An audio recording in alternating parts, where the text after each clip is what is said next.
GM. Today I'm joined by Miss Archana, one of the artists that is featured in Anima Mundi, Soul of the World, a group art collection and drop on object.com, which was also displayed at the Gates Hotel in Miami. And I'm going to be interviewing her today, and we're going to be talking about her artwork, a little bit about her history, and how we came to have her art be part of Anima Mundi. So, congratulations, Archana. Very nice to see you. Thank you for being here. Thank you so much, Creatress. I really appreciate this opportunity, and GM to everybody who's tuned in or listens to this a little bit later on. I did also want to say happy Diwali to everybody, because Diwali is it's like Christmas for I'm of Indian heritage, and today's Diwali, so it's a very auspicious day to be doing something good. Oh, that's amazing. Well, please, we'll get right into it. Happy Diwali, everybody. Please tell us a bit about your background as a person, as an artist. Tell us a little bit about your journey as an artist so far, please. I've had a very, very long, very complex and very satisfying journey as a woman and as an artist. I was born in Kashmir, which is the northernmost part of India. I lived in Kashmir for about 10 years of my life, because due to some political disturbances, we had to move out of Kashmir. And it's been about 40 years now that I've been back to my motherland. So that has been a huge, huge part of my life. And, that's kind of shaped my journey throughout my life, I would say, whether that's as an artist, whether that's for my art, the way I create, what I create, and, and the way I go about raising my family, or being a daughter, being a wife, being a woman. So that was Kashmir is also called the paradise of earth. It's kind of really sad, because it is such a beautiful place. It's one of the most stunning valleys nestled between the Himalaya mountains, and it's water and lakes and rivers and apple trees lining the roadside. So when we'd walk, you would see apples fallen on the road, and pears and cherries and things like that, and the flowers.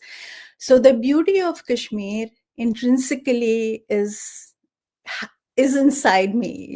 I love beauty, I love positivity, I love not to life is always like a coin, right? We have both sides, but if I have the option and if I have the opportunity, I try to portray the positive side of things. I try to portray the beauty. And I think that goes to my childhood, where we went through sadness, or we went through kind of having been removed from the motherland. But then the following part of my life had so many positive things happen. So I think that's what kind of is the foundation of my artistry. That's amazing. Oh, I'm sorry. I just there's so many different facets to it, because I am 50 years old. I'm not a young person, so I have seen a lot, and I have tried a lot, and I have done a lot. When I was very young, I actually started drawing and painting when I was about 10, 11 years old in school. So I was interested in sketching for some reason, and it would just give me a way to kind of vent out any pent up frustration, even though you would think a little child shouldn't be sad, or shouldn't be. But the move from Kashmir was very hard on our grandparents, and their relatives were there, their friends were there, their whole lives were in Kashmir. So when they moved to the southern part of India, where we had to lead the rest of our life, we would see them, as little children, because in India you have joint family system. So um, art kind of became my outlet, and I just loved sketching whenever I had the time.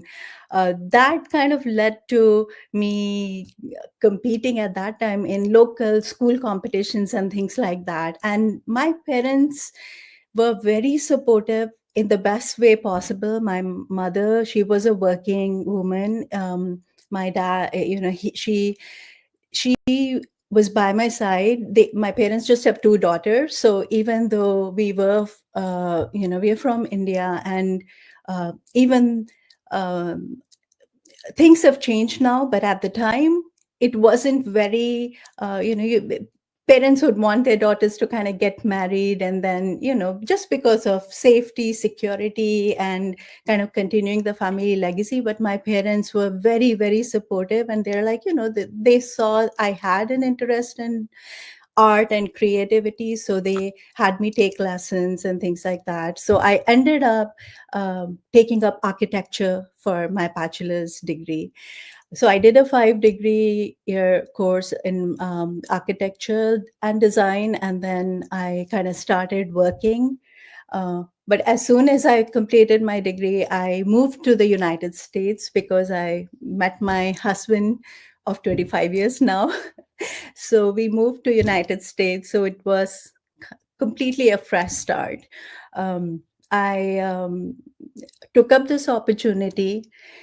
It's everybody's, or most people's dream to come to United States because of all the opportunities that you can avail if you're willing to work hard. It's not something that you can bribe your way into, or it's not something that it's just going to kind of get passed on to you.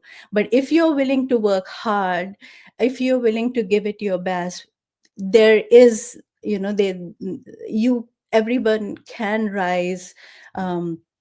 So I started a master's degree in architecture. So I completed my master's degree, and I went on to work as an architect for 10 years in Michigan. And I loved architecture. I was absolutely fascinated by the design process. When I was a young kid in Kashmir, my father, we actually were building a house when we were very little. And as we were building that house, at the time, it wasn't that everything was easy. So we would have our little Fiat car, and we would have reinforcements and concrete and brick and wood, and we would bring it to the site, and then I would be a little child just holding my dad's hand and walking around the foundation as it's being laid, and then actually see that house kind of complete, get to fruition. And that again kind of instilled love for spaces, love for material, texture, architecture. So it's like life is just so fascinating because it's never like one layer. There are so many layers to a person's life, which if you see something on screen, or if you see something on social media, you get a glimpse, but no one has any idea what might have happened in that person's life to get them to this particular point.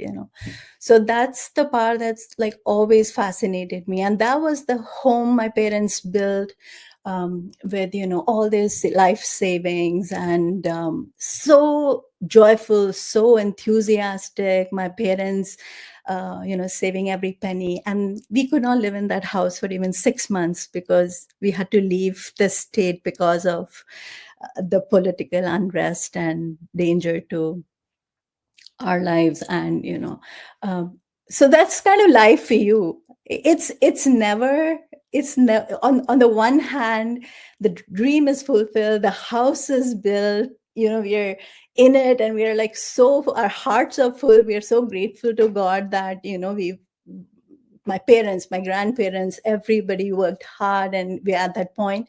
But then we're we are moved to like the opposite end of the country, completely in the southern part of India. No, the language is completely different, people are completely different, food is completely different. I think for first 3 months we just had like potatoes and something, just trying to get used to the whole you know. But anyway, so that's just like one aspect of how architecture is completely, you know, intrinsic to me. um, so that kind of naturally led to the architectural design and the college and the 10 years of work experience. And I loved working as an architect. The change that happened was I had children. We had children, and we, you know, obviously very, very blessed to have two beautiful children. We have a boy and a girl, and they're older now.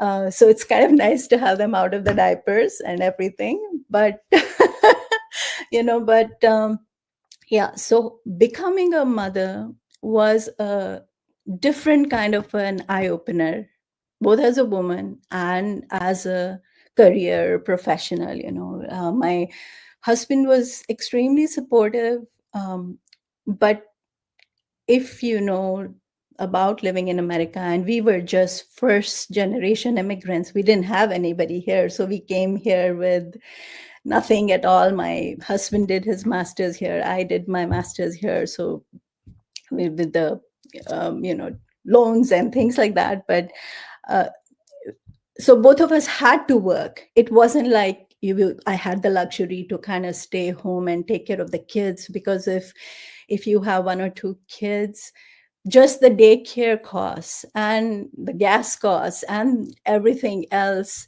is just so hard for one person, you know, to fulfill. So I went back to work when my kids were like 12 weeks old, which was really, really hard, really hard. I worked 2 days before I gave birth. So I was working till my ninth month, almost, I think both times. Yeah.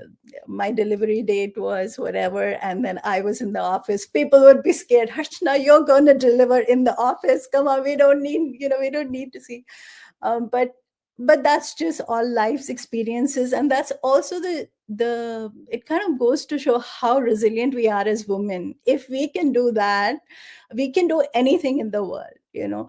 So of course it didn't come without its challenges, and the reason I'm kind of going off topic from art, but I feel like all these things are so real and so important, because most of the time we do talk about a piece and we talk about the influence for the piece, um, but our mindset is really built by what we've gone through over the decades, over the years of life. And obviously everybody's at different phase of life. My words may not resonate with somebody who's 20 years old and, you know, in the prime of their life, and truly you can do anything you put your mind to if you have the confidence and if in yourself, and if you believe in yourself, and if you go after it. I know money is important, but you will find ways. It may not be a direct way. You may not earn money directly from the art piece that you're trying to create, but you will find a way to save money someplace else, which will be twice what you might have, you know, gotten from selling. So becoming a mother kind of opened up this question that, is it really worth me, especially after my second baby, going to work? And architecture is not a 9 to 5 job. It's a, you know, you really need to be committed. You have to be on the site, you have to be on the buildings, and the companies that I worked for, very, very well reputed. And we used to do courthouses and police stations and fire stations and manufacturing facilities, and which would mean that I'd have to be on the site and I'd have to be gone long hours and working, you know, before work and after work. And it kind of slowly kind of became more apparent to me that it's it's really not worth it. I have to see what I need to prioritize and how I need to prioritize that, because if I'm spending 3/4 of my salary on things like daycare and everything else, is it really worth, spending my time away from both babies and dropping them off at like 7 a.m. and picking them up at 6 p.m.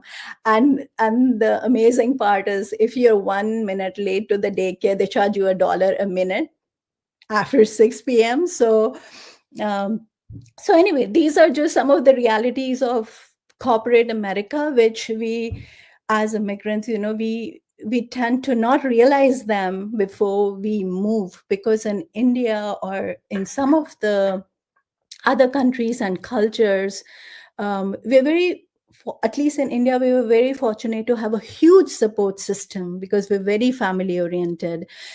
Most of the families would live in joint families. You'd have your grandparents, you would have your uncles, aunts living close by. It was kind of a very close knit community. You'd have friends, and most of all, because the population is so much, you would have so much help around the house that even if you were just a very simple, working in a company, you could afford somebody coming cleaning your house every day, driving you to school, things like that.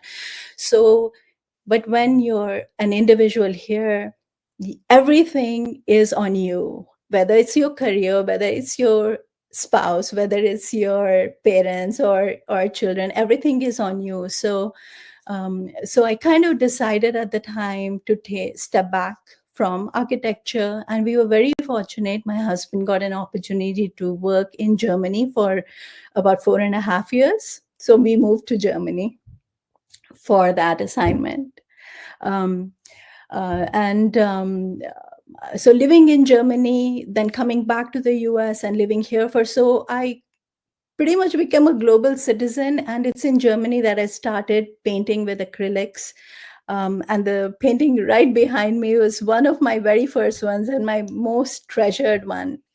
Um, so I mean, this is just a little, I mean, this is kind of where it all started, and that has just kept me continuously working for the last 25 years in some or the other creative field. I've just kept going. But for the last 10, 15 years now, I have been home. I've not had a 9 to 5, but I don't think there has been a day where I haven't worked 12 hours, or but it's just been for myself. It's been for art. It's been for the way I want to do things, the projects that I want to work on, and the stories that really I want to tell. I And I've supported my spouse in a way that he's working without the worry that, who's there to drive my child to the.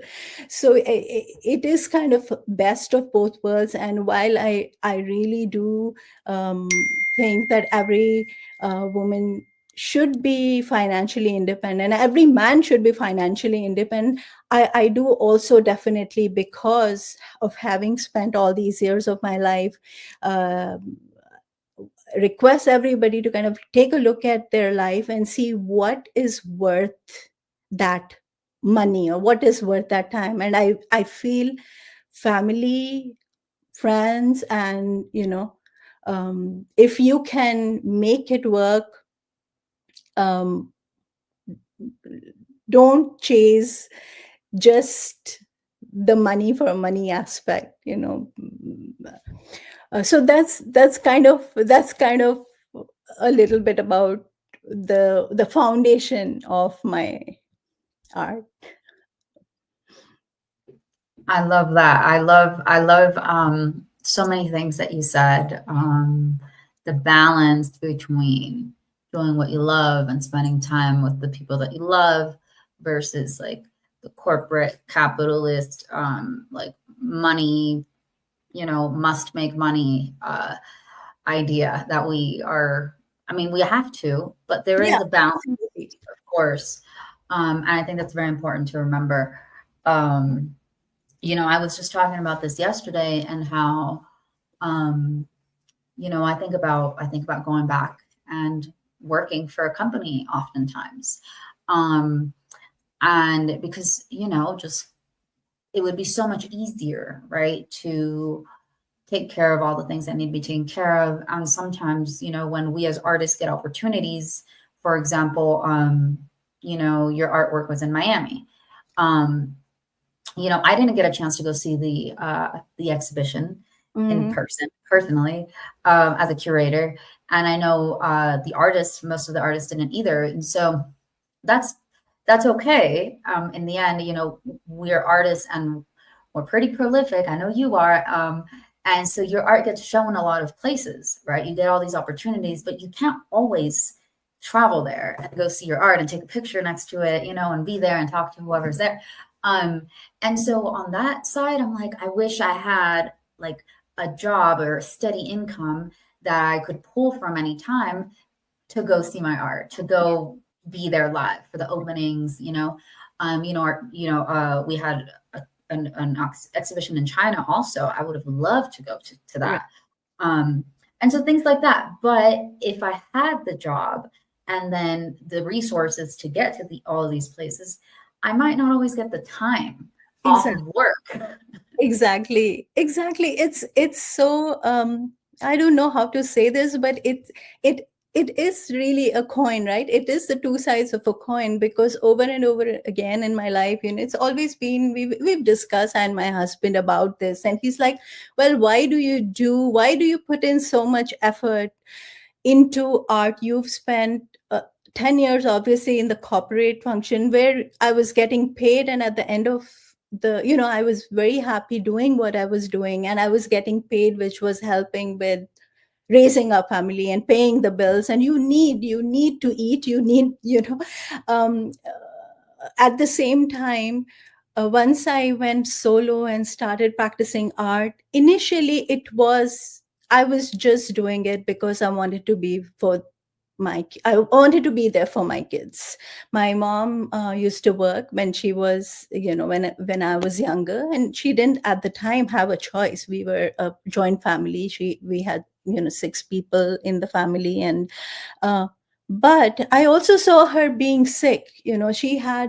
Um, she had an issue, and she was in the hospital in the surgery, which she kind of put away for years because she was working. She didn't want to, leave her job. She knew we couldn't survive without that second salary and things like that. And which kind of, as children, we felt bad for her, but at the same time, we also carried it throughout our lives that, if you are um, like a woman or a man, it really doesn't matter.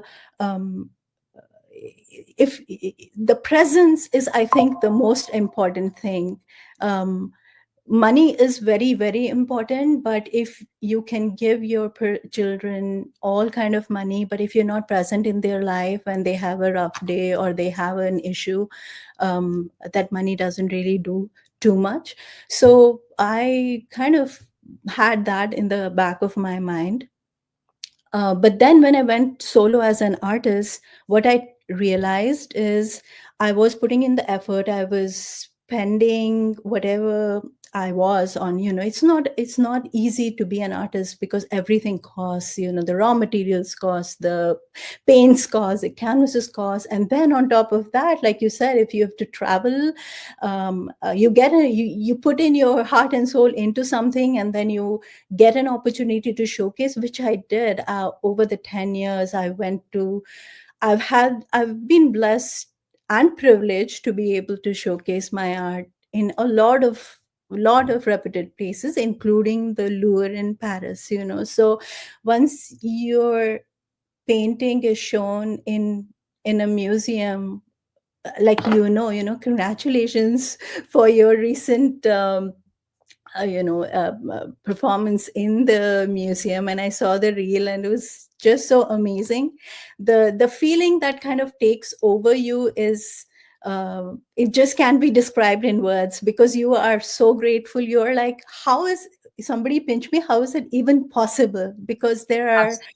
you know uh, but I also realized that no matter what no matter how many showcases I did, no matter where I was, no matter how much of my blood and sweat I gave, I was still an outsider. I'm not somebody who's in the circles. I'm not somebody who's in the parties. I'm not somebody who is, you know, a stereotypical artist or a name that even people that I know would buy from, just because it always kind of, there are certain names, there are certain categories that are have become, you know, the brand, and the people people would be, oh my gosh, this is so beautiful, how much is it? And I'd say, okay, this is, you know, 500 or 1,000. Say, we saw something similar for 10,000 in that gallery, and they're going to pick it up from that gallery, just because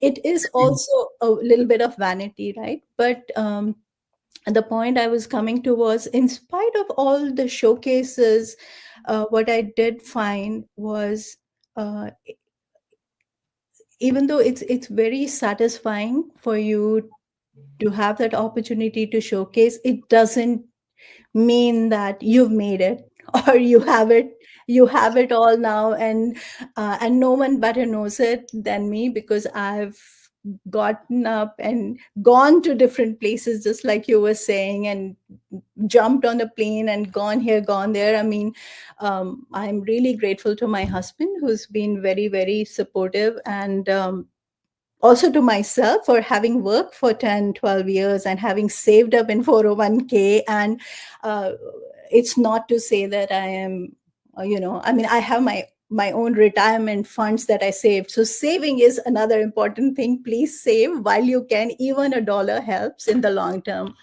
um, but it's very hard to make it as an artist, like to make a living just as an artist. I haven't had that uh, privilege, or I haven't had that experience, even after having been working for 15 years. Because once you start marketing your art, you don't have time to be the artist then.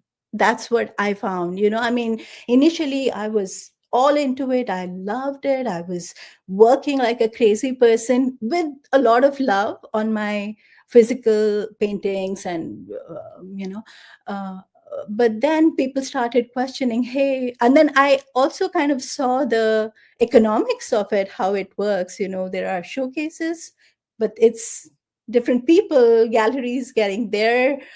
They're just trying to sell a spot to you. In the end, even if you do are lucky enough to sell a piece, you are always in the minus because you've traveled there, or you just shipping a piece costs so much. um, Anyway, so I kept it separate, and I would equate it to, what am I saving cooking our meals every single day? What am I saving driving my daughter and my son to school every day and not sending them to daycare? What am I saving by not doing takeouts? What am I saving by cleaning myself? So these are very little things, but over time they make a huge difference, because what I found out was, I was saving a lot. I was saving a lot by being, obviously it on some extent took a toll on me, because I was just in the house. I've been in the house for 15 years, but it's definitely given me all the independence and all the control that I needed to create how I want to create. And then diversifying is another thing. I think in today's world, I think it's becoming a little bit easier to diversify what you do. I do 3D.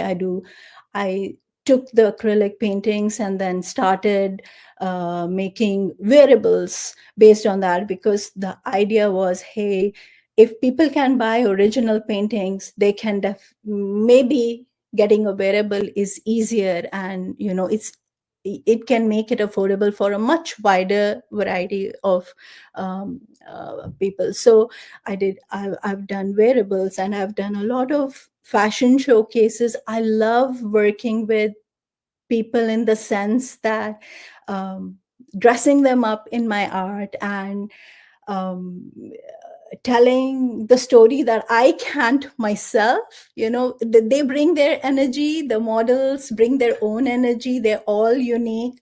and I go in without any preconceived notions. It's not like I was like, okay, I'm gonna have, wear this person, this specific thing, and this is, I go without any notion, and then I have the models wear these clothes, and they just bring it to life in their own way. So the wearable art aspect has been, I love that. So I've been doing that also. So I've just been doing so many different things, and like trying to make the most of the time that I have with my family. And One Love has been a huge, huge blessing, because coming to everything that we were talking about, I came to know about One Love through Hug, because I was submitting to a lot of open calls, because I do everything myself. I like to, I've kind of reduced attending too many things, just for obvious reasons. It doesn't make, too much financial sense, especially after having showcase in a lot of places and realize that um, it isn't just your art being good or bad that is the consideration. There are so many factors to it for a particular piece to sell. But through Hug, I was, applying for a lot of open calls, and I was fortunate to get into quite a few.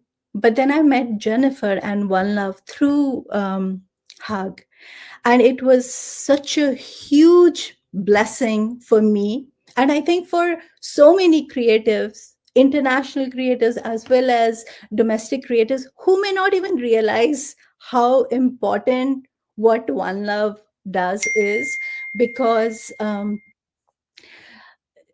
Jen, Chaz, Luco, meeting everybody in New York. I was there for NFT NYC, and they were absolutely incredible to give thousands of artists in different ways in the last couple of years that they've been on opportunities to be showcased through digitally at the gates, and then seeing this painting on the billboard in New York, and several of their open calls and exhibitions. I mean, Jennifer just pours herself into everything for artists that she's probably never met. I mean, I met Jen once, but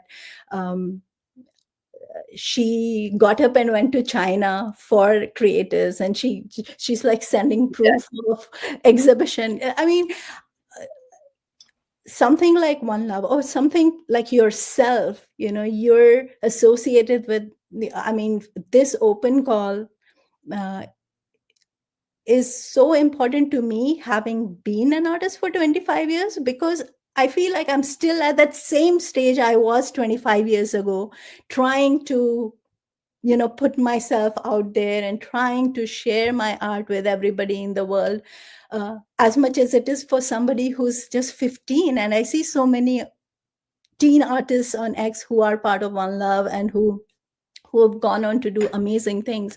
So I'm really thankful to Jennifer and One Love for everything that they do. They themselves may not realize how big of a deal this is, but 10 years down the road, 20 years down the road, they could completely change the narrative of how artists are given the value and the worth that they should be. I mean, why should artists be treated any different than a person working in computer science or tech or something?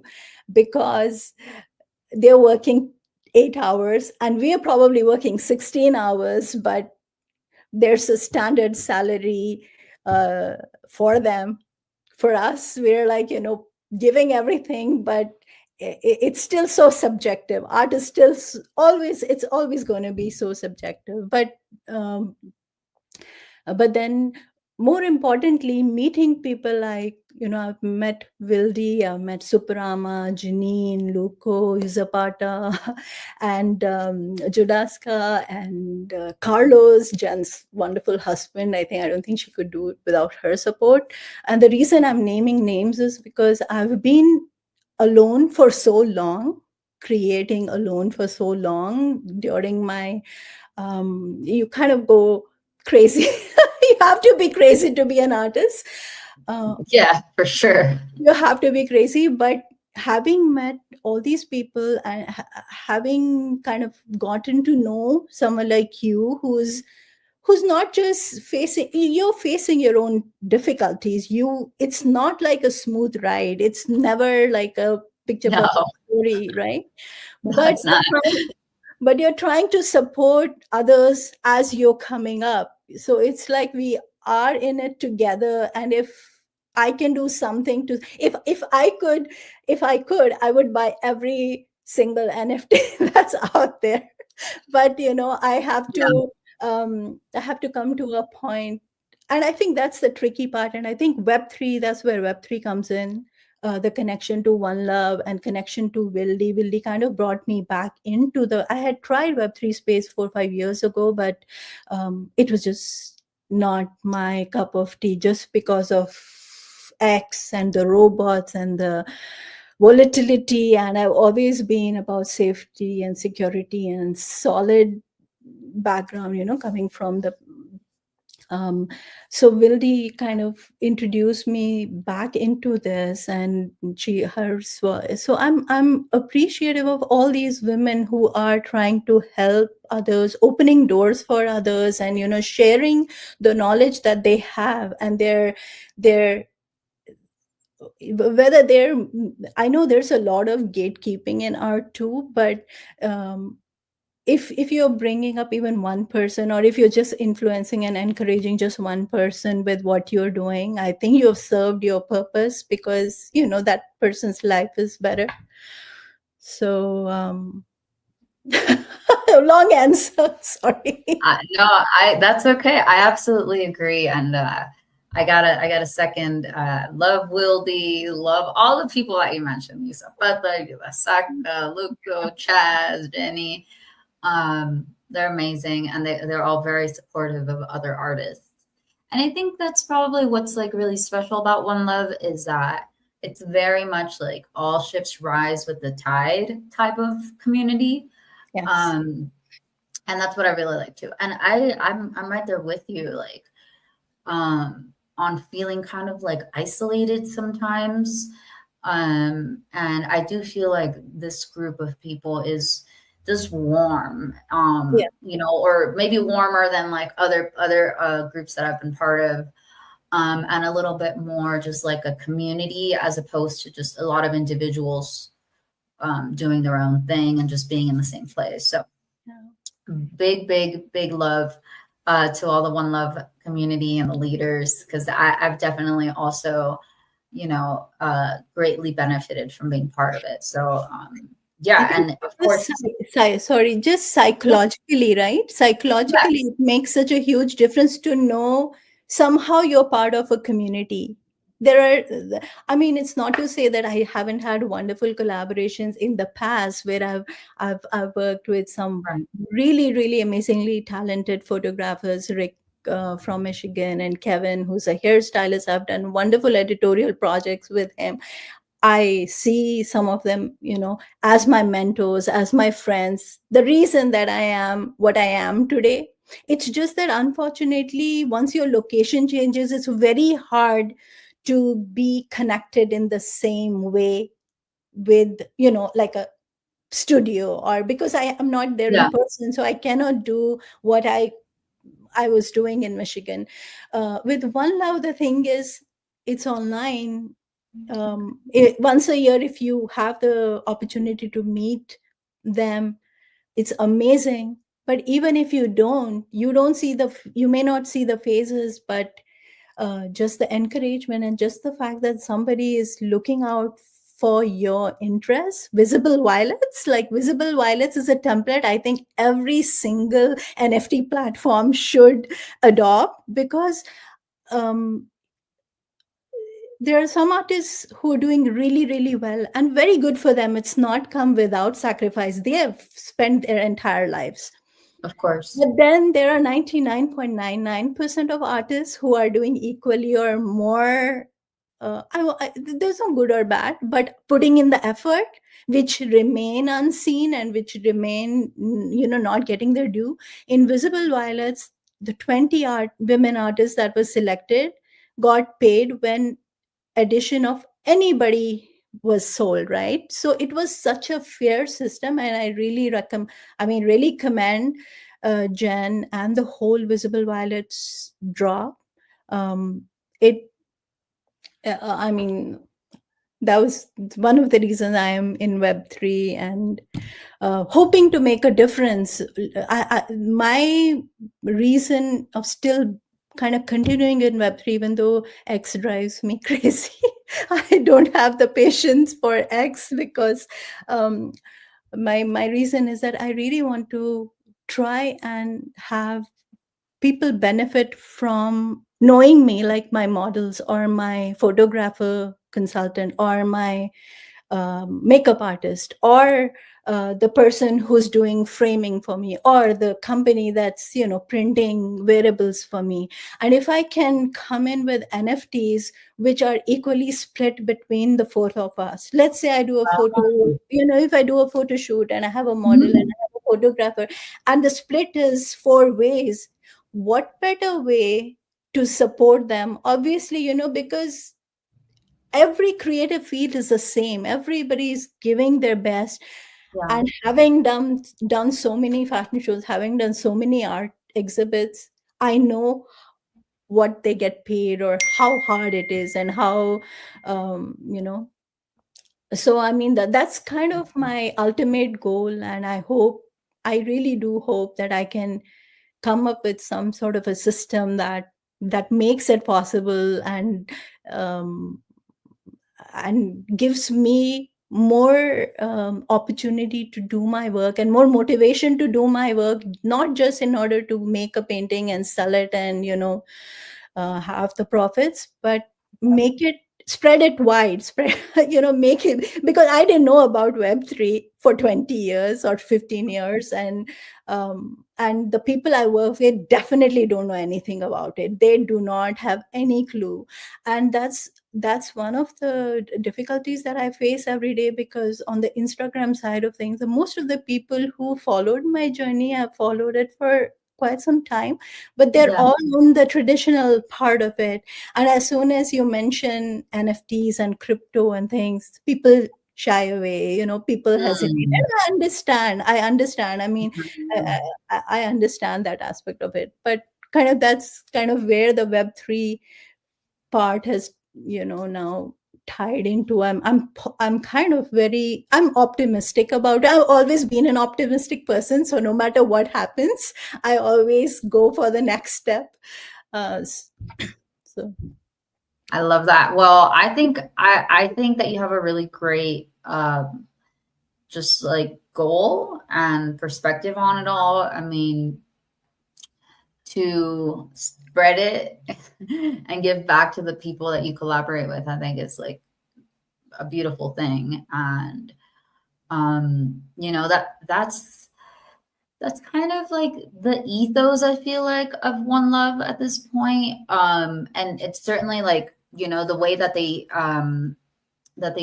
structured these collections under their gallery. I think it's just so smart, and it kind of is exactly the concept that you're talking about. So, I mean, for Anima Mundi, for example, there's a percentage split. So, 5% goes to the DAO, which is going to continue to use these funds to either collect from artists or to promote them. Um, so I want to talk a little bit about that, because it's my understanding that this is also the first collection where 5% is going back to the DAO's wallet. This hasn't really been done in the past, so thank you for being open to doing that. And like, I'm proud to continue to promote all of the art and the artists that are part of it, because I just feel like we all understand each other on a deeper level, because we've made art literally about this interconnectedness that we all have, not just as humans, but as artists. Like, all these things that we've been talking about, like, I can totally relate, from the being a mother part and having to step back a bit during, like those early years Because as you know, like when your kids are, newborns or just toddlers, they need so much more care and time than other times, right? So I've been through that. I actually had my son like right in the middle of my university career, and so I actually had to step back. And I even remember like one of my classmates in school saying like, "Oh, you're going to go through with it and have this child? Like, your art career is probably not going to go anywhere." And I just remember thinking like, "Oh my God, like how like what a rough thing to say to somebody, you know?"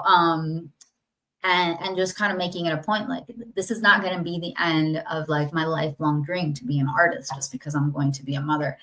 And same with you, like you changed the way that you were working, Adapted. but it didn't make your dream go away, right? Like so so I could totally We're like relate. fish in water, we're like fish in water. We just adapt, we change, and that's what my whole art career, though my whole life has been about, that just adaptability, jumping from going from India where everything is so different, coming to United States, which is very different, then Germany, then being in a corporate job, and then being alone in the house for 15 years, but finding even more satisfaction doing what you love on your own Right. terms, and being able to. So it really has been about adaptability. And I mean, kudos to you, kudos to Jennifer, kudos to all the mothers out there, and some dads as well, who are continue to follow Yeah, their just dreams despite everything. doing it all. Well, I want to talk about your artwork. Speaking of doing it all, because like you said, we got a painting right behind you. You got your wearable art. I think you're wearing it. Yes, I'm Um, wearing it. yes, Yeah. I love it. And then you got 3D artwork, which is actually the only 3D artwork in this collection. So congratulations on being like the one, the pioneer. I want to talk a little bit about what made you want to join the open call, and then what inspired you to make authentic self number one specifically. So I've been kind of following your career path and your trajectory and some of your posts and things like that. And if I'm not wrong, I think it's been maybe a year or more, or maybe a couple of years. And there was this text that I saw your work. I saw your VR work and one of your performance reels, and I was like so inspired because I mean I used to being an architect. I think 20 years ago, I was making virtual reality renderings and tours and things like that for clients. So for me, it's been such a whole circle. I would have never imagined in my life that 25 years ago, I was training on, ArchiCAD and Maxon and Adobe and this, that. And 25 years later, I would be coming back to that and, using a MetaQuest and doing virtual realities again. Even though I haven't spent so much time on virtual reality aspect of it, I kind of was kind of following and kind of looking at your things and was really inspired as to, because I think yours is the very first time I saw somebody taking virtual reality and making it uh, accessible to everybody else. Like, I mean, yeah, there's virtual reality, there are goggles. Yes, you can go on the goggle, you can be yourself, and you can build whatever you want, and it's all beautiful and wonderful. But the way you present it to the audience, you're involving those 200 people and 20 people, or 2 people, they are in your process. So obviously I have so much regard for you, and thank you for inspiring. I don't know how many other other women see it and get inspired. So I had been following, but then obviously through One Love, and I was fortunate to see your performance in New York as well. And thank you for curating my piece for Digital Vision. So that'll always be a really loving memory. So that was very inspiring. So when Anima Mundi came out, and I realized that, you're going to be curating, I was so pumped because of that one reason. At the same time, the other reason was what an important and amazing cause or theme it had, right? It's about tradition, and it's about legacy, and it's about roots, and you know um, celebrating Hispanic Heritage Month. And even though I don't have a Hispanic connection, I'm not Hispanic. We were in Pota Vallarta last year for a vacation, and we absolutely loved it. Our family loved the colors. Our family loved the waters and the food, and everything about uh, the place. We were so touched. So when Anima Mundi came out, my thought was, I actually spent a few hours working with the photographs that we had from our vacation to create something for this open call. And I actually have Wow. that, yeah, I actually have those kind of ready for submission. um, but when I actually was about to submit, it kind of occurred to me, okay, I'm of Indian descent, and I love my culture, I love my tradition, and I know it in and out.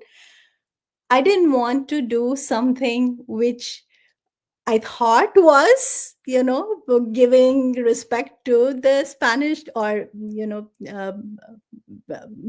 tradition, but not be correct, because for me it might have seemed really. So I thought this particular piece, this 3D piece, I had done it for I actually have it right here. So I had done it Oh my gosh. It looks like a Grammy. It looks like a trophy. That's amazing. so I had modeled this for the fashion show that we done in New York. I done in September, and the idea just seemed so fitting, because when I'd made this, there was this foundation, or the ground on which this authentic self sits. And authentic self is anybody. It's you, it's me, it's our kids, it's our parents, or anybody. And then there's these wings that are coming out in the back, right? That's our future selves, that are present dreams, that's our dreams for our children. We are immigrants. An immigrant, and I want everything best that I can give to my kids, right? These are my dreams that I live through them. And then there was the central portion, which is kind of holding these two pieces together, kind of the land and the legacy and the tradition and the culture that I bring as a being an Indian woman. And it could be somebody from Middle East, it could be somebody from Europe or Japan or Asia. So this fit for anybody and everybody. So the authentic self is there, but our authentic self is only so authentic while we are being supported by tradition, legacy, culture, friends, family, teachers. Um, so it just fit this so beautifully. It was just a no-brainer, and I'm glad that I was selected and I was curated for it. So thank you so much. Oh, it's so cool. Oh,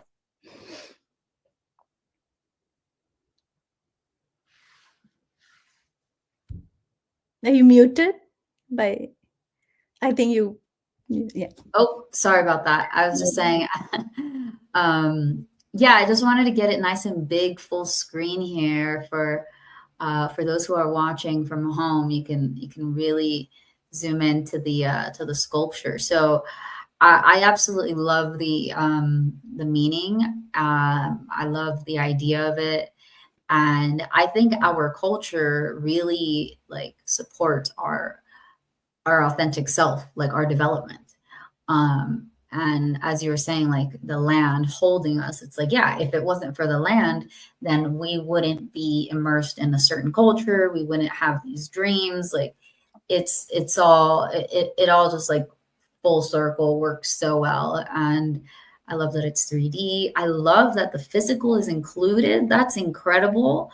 Yes. Um, I I I think that's very, very special. I don't think we have any other artworks that have the physical included in this collection either.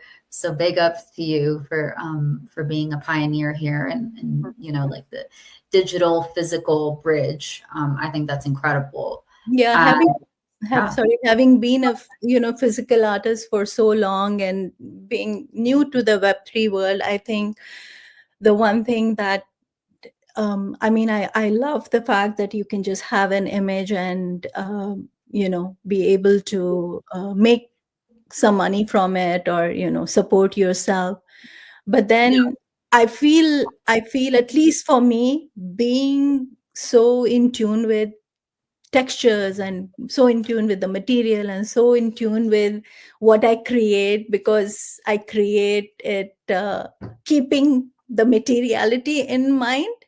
um, Kind of it feels a disservice to myself if I don't give, at least to the primary. I cannot control how the NFT gets spread later on, right? Like right, somebody may decide to sell it, or somebody may buy it and just want a quick return 20 years down the road, maybe when I'm no more, and it gets some value. But I genuinely would feel more satisfied that going forward, the NFTs that I create, I'm going to kind of make an attempt to include a physical, at least for the oh, first one. Yeah, that's just something, because that, in my mind, for myself, kind of makes it a little bit more valuable for the it person does, who's buying. It makes it special, and it has that connection, right? And yeah, obviously it's very easy to ship it within the United States. Yeah, if it's international, then obviously I have to kind of look at what the shipping costs. I don't want to right. sell something for a price. And but yeah, going forward, I'm hoping that I include physicals with my NFTs, and that way, the person who's a primary NFT holder receives a part of me I think physically. people are gonna love that. I think that's a great idea. I definitely have some NFTs that came with physicals. Even though I got the physical like months later, I was like, oh my God, this is so cool. And it's like a prized possessions now. So I love the idea and I highly encourage. I think that's wonderful. And yeah, we're basically at the end of our interview. I wanted to ask one last question, very important. Um, I want to know what else, if people, for whoever's watching, and they're, obviously, please go check out the artwork, collect it. It's a one of one, and as you heard, you get the physical. Um, but besides this artwork from Anima Mundi, what else can we support you on? What other projects? What other artworks do you have available, or exhibitions coming up in the future? Anything that you want to share that we can support you on or keep an eye out for? I would love to hear. Sure. Thank you so much. I'm really excited about December, the One Love Art DAO, the Miami week, and I'm hoping to make it to Miami. But I'm also going to be in Miami in November, because one of my artworks was selected from Bit Basel for the Futurist conference. Amazing. Thank you. So Congratulations. I'll be attending that conference. And the reason I do try to attend some conferences, because it's in 2 days you get like a packed education, which you can't really get anywhere else. It kind of makes it worthwhile for you, because um that. And then obviously I'm trying to work on my website a little bit, kind of I have always been not very good about listing things, because like I said, marketing is completely a job of its own. I'd rather spend time creating and experimenting. But my website, archana.aneja.com, .art or .com, either one will work, so people Okay. can look at my editorials, because I've done a lot of editorial work. I've done a lot of photo shoots. I've done a lot of fashion shows. And all of it is my original artwork, and very recently some of the AI artwork too, because I've also been doing, I think all the artists, whatever anyone may think of AI, it is a great assistant. It's a Yeah, great assistant because it saves you time, with, like, for example, you have Suno, so you can have music which is not copyrighted and you can create it right. to your liking and things like that. Then you have That's obviously the OpenAI, DALL-E, Midjourney, and the plethora of image options which can help you create uh, the videos and the images. And congrats to you on your wonderful AI movie. Oh, thank you. So Thank so that's it. And then yeah, I'm here, I'm creating, I'm experimenting, I'm trying new things, I'm doing a million things, and I'd like to do things together with some of the One Love artists. you. i Okay. i I hope to create a wearable collection together with some of the Ooh, artists, so that we can or maybe involve all the One Love artists or anybody who's interested, yeah. um, to create the reason. Sometimes I have always been kind of hesitant sharing processes and sharing things, not because I try to gatekeep them, but because I've not had a financial success that way. I mean, I've not been able to go ahead and been able to put in the time to market the stuff so that I could say, hey, if you do this, you're going to earn Right. $1,000. So I've always been hesitant because I don't have that to show. But Right. thinking about it more and more, I feel that I'm at a stage of life where whatever I've learned in the 10 years, things that have worked or have not worked, it doesn't mean it may not work for somebody else. If there's a upcoming True. young Web3 person, or somebody like yourself, or somebody in the One Love family who has had the presence and has put in the effort and has built a community who can back them, or if you make a variable, they may be willing to buy because you have a particular community. So Right. that's kind of one of my near term goals, that hey, I'm going to just share what I use, what I learned, what didn't work, with One Love community or with any artists that are interested, so I that if love it works for anybody else, what better way to have spent all my sleepless nights. So Oh, I love that. Well, sign me up. I've done yeah, some wearable stuff as well, and I haven't seen a lot of commercial success from it, but it's really fun to do. it At very least, it's fun to create and to have the opportunity. And I think maybe like if you've done it to the level that you have, I've never done a fashion show, so right. I'm here as the amateur, but if you have done it for so long now and you've done several shows, and I think that you're perfectly positioned to teach a class or a workshop. So maybe that's something that we could, schedule in the next, I don't know, soon. Yeah, If that's something that you would want to do for One Love, or if you absolutely. want to open it up, that's fine too. But I think Yeah, that would be I really mean, yeah, interesting. definitely for One Love first, Yeah. because it's been on my mind. So it's just that there's always life happens and something comes up, but why Yeah. not, why not? People can try. It's, if things work out, great. If it doesn't, you make something for yourself. Yeah, And you learn something, and then you have some yeah, wearable art you can wear yourself. I think I can't tell you. I mean, my backpack's got my 3D art on it. I wear that thing everywhere.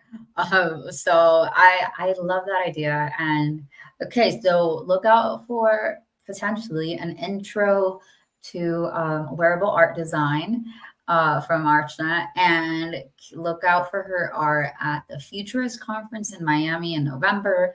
Uh, do ping me later, Archana, because I have a friend who's going to be there. She's leading a panel, so I would love for you to meet her while you're out there.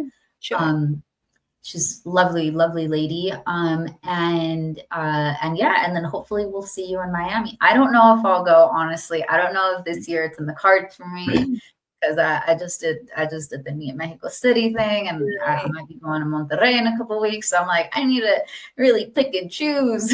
It adds up. It adds up, and Really does. it really, you really have to say, okay, these are the 3 or 4 things in the year that I'm absolutely going to have to do, and I'm going to leave Mhm. 20 of these and not attend these 20 things. And with One Love Miami one, I really want to be there. I just have something personal at very close to that, and that Right. was one of the reasons I thought, okay, if I can't attend at that time, then maybe the futurist one, at least I get to see Jen, and get to see some other people in November. So I'm excited for 2 days of learning and just showing, being present. And but thank you for this opportunity, and thank you on behalf of all other artists. And Of course. really, I'm saying this from the bottom of my heart. No matter what stage of life you're at, 10, 50, like me, um, a little bit of support goes a very, very long way. And I do not want to tear up. So thank you. Thank Of you. course, of Thank course, my pleasure. And yeah, with that, thank you to whoever, to all of you who tuned in and watched this, reshared, comment. Really appreciate you tuning in and learning more about Archana. Archana, right back at you. I completely am very grateful that you were part of this. Very grateful for all of your support for me, and not just for me, but for the collection. You also collected several of the artworks. So thank you for that. I really appreciate that on behalf of the artists and the DAO, and of course myself. That's just lovely, and was really happy to see that. I think the other artists were as well.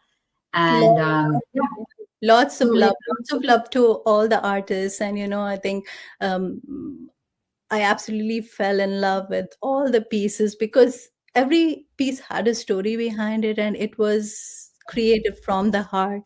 And if it were up to me, I would have bought every single one of them.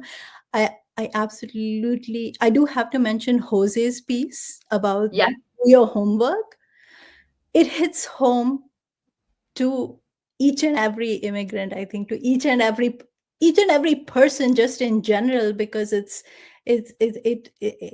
just kind of touches your heart. But then every other single piece also, thank you to Jose, thank you to Hito, thank you to a lot of the people who have collected my art over the last few months, having known me only for 2 3 months, and mhm, shown me that kind of support. That goes that just goes to show, no matter what the Web3 comes with, whatever baggage it has, whatever volatility it has, if you play your cards right, and if you're if you're investing, or if you're purchasing or selling art for the right reasons. I mean, I love collecting the art pieces that I have, and I'm going to leave a legacy for my kids, my grandkids, right? So I'm yes, not in it for flipping it over, even though if somebody has to do that, that's fine too, because it's giving you yeah, that opportunity. So yeah, thank you for supporters. Thank you for all the artists. Keep on creating, keep on dreaming, keep following your passions. Life is not going to be easy, no matter how much money you have, no matter how many sources you have, no matter how many supporters you have, because when you do one thing, you will always want to do the next thing. There's no end. But this that also gives you the idea that you can aim for the stars and really get there, one by absolutely. one, one by one. So thank you, Creatress. Beautiful Lovely. message. Beautiful message. Much love to you, Archana. Thank you all for Thank you. listening and watching at home. Please tune in. Tomorrow, we're going to have another interview with one of the Anima Mundi artists. And, maybe throughout the week, another one will pop up. So stay tuned, and please like, share, comment, and support the artists. It's been wonderful. I'm Creatress signing out.